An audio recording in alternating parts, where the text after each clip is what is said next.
This is a short video of the Accuquilt die cutter. This is the machine that I have. This is the bib die that you would use to cut out bibs. So you place it flat, put your two pieces of flannel together, right sides together, which is what I'm doing, and then I'm putting it on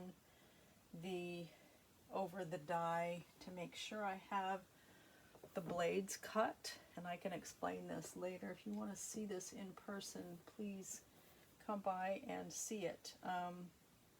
Then you place that on there on your die like that.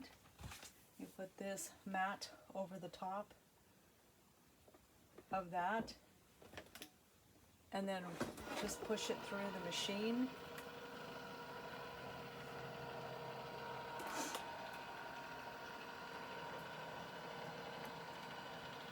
And it just goes by itself. You don't even have to push it. It pushes by itself.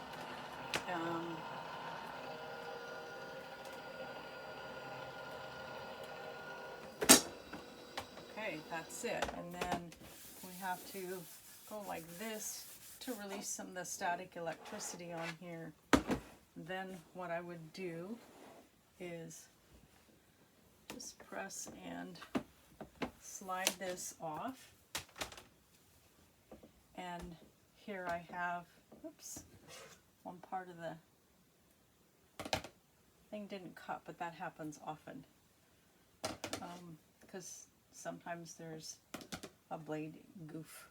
Okay, so there I have a bib cut already, right sides together, and all you have to do is sew it. And it saves your hands from cutting. You have an accurate cut on both pieces, and I will show you what it looks like when I'm done sewing it together.